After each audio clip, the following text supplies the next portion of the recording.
Now, what would happen if all microbes, all microorganisms on Earth suddenly disappeared? Now imagine that from one moment to the next, with a snap of a finger, all bacteria and all other microscopic organisms like fungi, protozoans, all of them would disappear.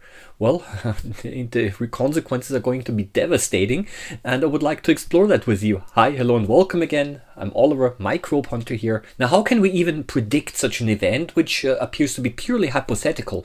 Well, we know the role that microorganisms play in the environment, and therefore it is not too difficult to deduce the consequences. Microorganisms actually run most of the fundamental processes that keep life on Earth going. And if these fundamental processes suddenly stop, then this has a massive impact on the environment. So let's make them disappear. Now they're gone. Well, the first thing that you would notice is, well, nothing. Life would continue for a short while, but your body would already be in trouble because the bacteria in your digestive system that help you digest food and produce vitamins, they would be gone as well. And without them, your digestion would become inefficient and you would slowly begin to suffer from severe nutritional problems, even if you kept on eating normally, because the bacteria, they produce important vitamins and other nutrients for our body. And of course, you would not be able to digest food properly anymore because the bacteria, they have enzymes that we humans do not have, and those enzymes help us digest. Now, scientists have created sterile lab animals, especially mice, and they were raised in a bacteria-free environment and given sterile food to eat. Now, they can survive, but they experience all sorts of health problems. And we see a similar, but although smaller scale effect in humans during antibiotic treatments. This is because antibiotics don't just hit the pathogen, the disease-causing bacterium, but they also disrupt the normal gut microbiome. And that's one reason why many people who are on antibiotic treatment actually get also digestive side effects, especially antibiotic-associated diarrhea. So we already know what the lack of microorganisms and bacteria in our digestive system would do. Other animals, however, depend much more on bacteria and would be hit even harder. Cows, for example, they cannot digest grass without bacteria.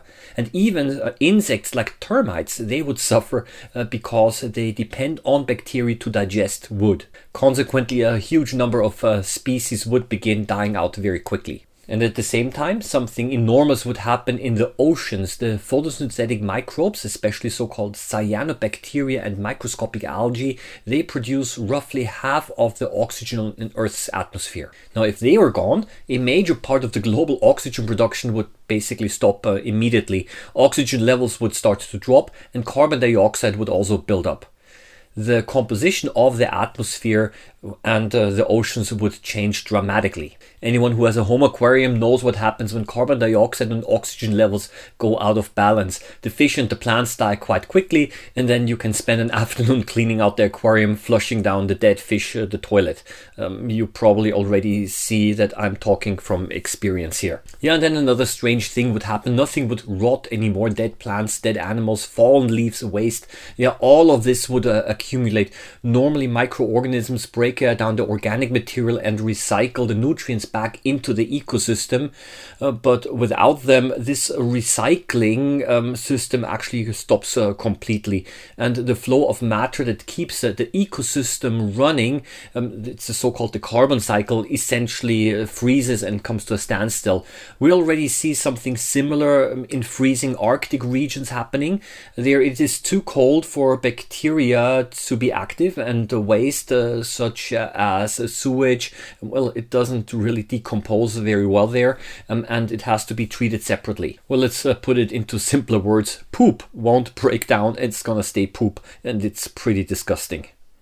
Now, it's not only animals, soon plants would also begin to suffer because plants don't just grow from sunlight and water, they depend heavily on bacteria and fungi in the soil. Certain bacteria convert nitrogen from the air into forms that plants can actually use.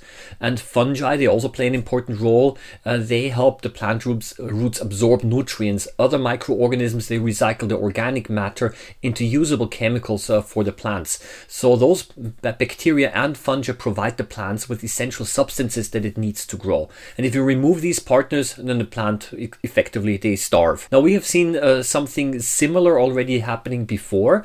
When air pollution is high and an acid rain can damage the soil microbes.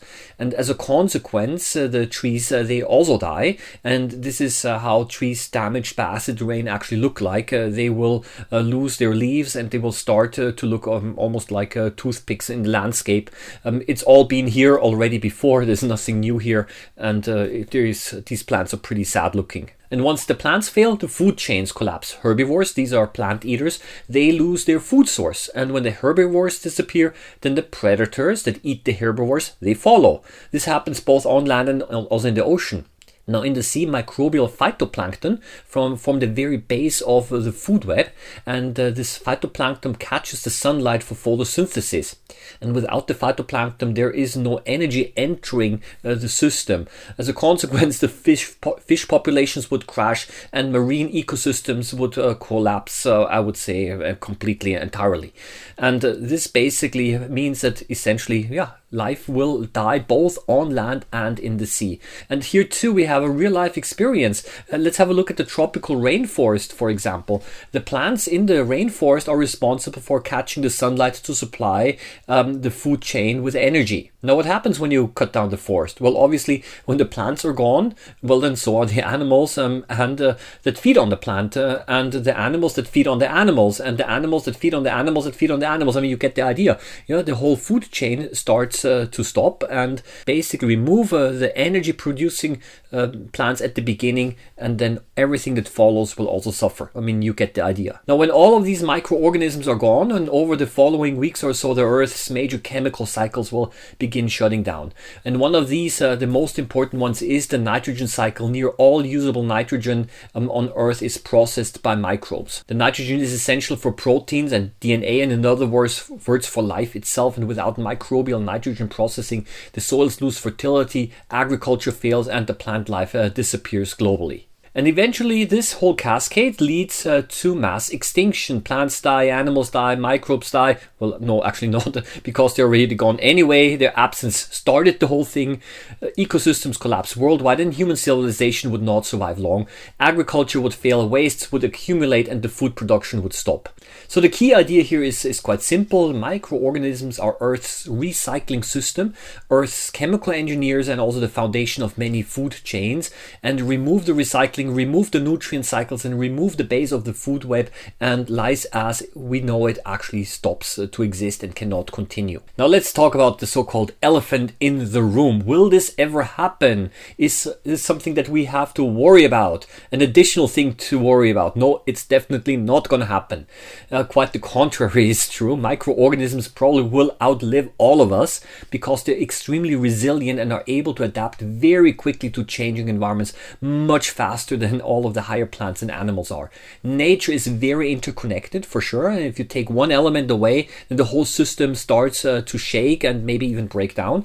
But one thing is certain: microorganisms can do without us humans. They will survive us all, but yes, we cannot do without them. Well, I hope you found this thought experiment interesting, something different for now. Well, let me know your thoughts in the comments below.